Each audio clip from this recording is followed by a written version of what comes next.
तो आज का हमारा प्रश्न ये है कि वह क्या है जिससे डर भी डरता है।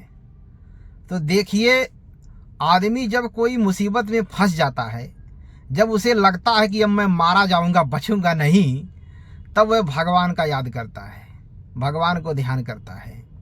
ऐसा क्यों करता है? ऐसा वो इसलिए करता है कि उसे लगता है भगवान उसे बचा लेंगे। तो ये गलत नहीं है, ये हकीकत है, ये सच्चाई है कि भगवान में डर नहीं है, भगवान में निर्भयता है। डर ये प्रकृति में है और भरा पड़ा है, क्योंकि प्रकृति जो है बिना पेंदी का लोटा है।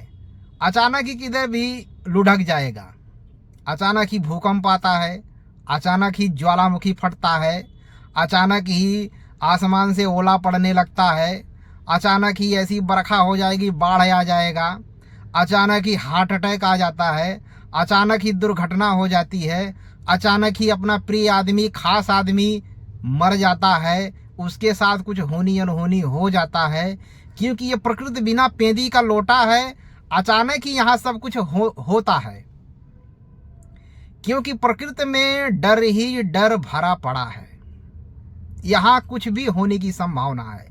अगर कोई ये सोचता है कि वो बड़ा आदमी है, करोड़पति है, अरबपति है, राष्ट्रपति है, प्रधानमंत्री है, एसपी है, कलेक्टर है, तो वो निडर रह सकता, जी नहीं। जो एक आम आदमी के साथ हो सकता है घटना दुर्घटना, वो घटना दुर्घटना एसपी, कलेक्टर, प्रधानमंत्री, राष्ट्रपति के साथ भी हो सकता है। क्योंकि ये प्रकृति में डर ही डर भरा पड़ा है, ये बिना पेंदी का लोटा है, अचानक ही कुछ भी हो सकता है। तो डर कहाँ नहीं है? डर भगवान में नहीं है। जो भगवान की भक्ति करते हैं, जो भगवान का भजन करते हैं, वो निर्भय रहते हैं, उनमें डर नहीं रहता है। आप एग्जाम्पल चाहिए तो भक्त प्रहलाद का ले लीजिए, कबीरदास जी का ले लीजिए। मीराबाई को जहर पिलाया गया, कुछ नहीं हुआ। एक मैं आपको कबीरदास जी की कहानी सुनाता हूँ। कबीरदास जी को काशी में रहते थे। अब कोई जाके काशी के नवाब से बोल दिया कि कबीर जो है मुसलमान है, वो राम नाम का जाप करता है, काफिरों का प्रचार करता है। तो काशी का नवाब बोला ऐसा, ठीक है, जाके उसको जो है बुला के लाओ। तो बुला के सिपाही लोग लेके आए। सिपाही लोग बोले ये बादशाह सलामत हैं, इन्हें झुककर सलाम करो। कबीरदास जी बोले आए, मेरा बादशाह तो केवल राम है। कबीरदास जी ने कहा कि राम जीव शिव सब प्रगटे हुए ठाकुर वे दास, कबीर और जानत नहीं एक राम नाम की आस। मैं एक राम नाम को छोड़ करके ना किसी को जानता हूँ, ना किसी से कोई आशा करता हूँ, और मेरा वही बादशाह है, वही हमारा मालिक है। नवाब और जल गया। बोले एक काम करो, इसका हाथ पैर बांधो और बोरी में भरो, ले जाके नदी में फेंक दो। अब सिपाही क्या करे, वो हाथ पैर बांधे, बोरी में भरे, ले जाके नदी में फेंक दिए। फेंक के चले आए। बाद में पता चला कबीरदास जी अपने घर पे पहुंचे हुए हैं।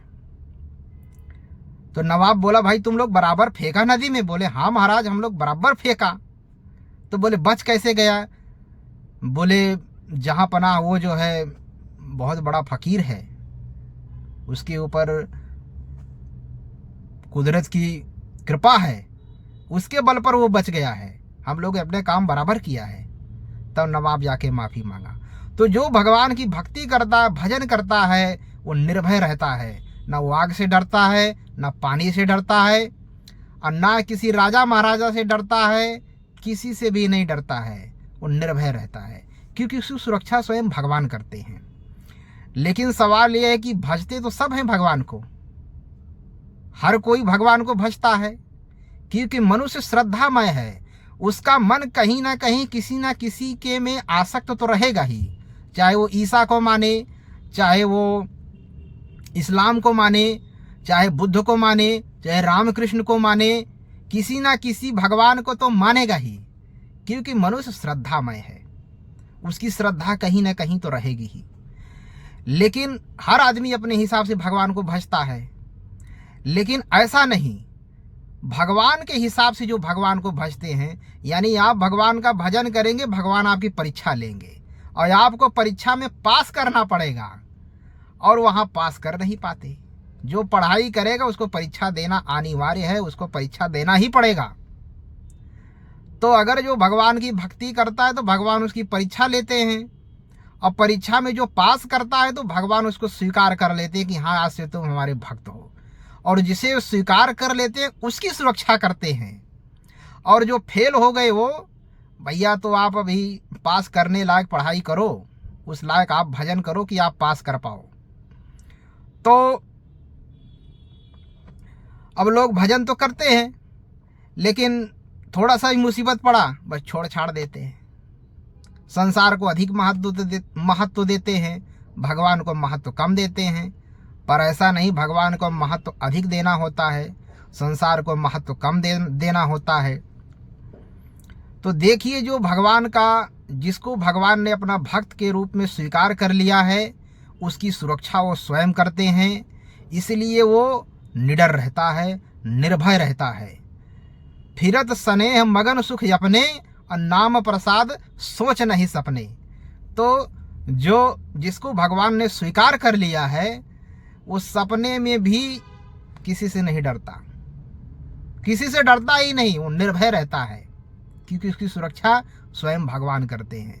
लेकिन जिसको भगवान ने अपने भक्त के रूप में स्वीकार नहीं किया है, भाई उनको डरना ही पड़ेगा कि उनके साथ कुछ भी होने की संभावना है, कुछ भी हो सकता है। इसलिए मनुष्य जीवन मिला है भगवान के भजन के लिए, भक्ति के लिए। आप इस तरह से भजन भक्ति करें, समर्पित होकर करें, नेम टेम से करें कि भगवान खुश हो जाएं और आपको अपने भक्त के रूप में स्वीकार करें। तभी आप जो है अपने हिसाब से जीवन जी पाएंगे, निर्भय होकर के जी पाएंगे। और नहीं तो डर हमेशा बना रहेगा आपके साथ, कुछ भी होने की संभावना है, हो सकता है, चाहे आप कितने भी बड़े आदमी रहो, कुछ भी रहो। इन्हीं बातों के साथ मैं अपने बातों का पूर्ण विराम देता हूँ। जय श्री राम, जय श्री सीताराम, जय श्री सद्गुरुदेव भगवान की जय हो।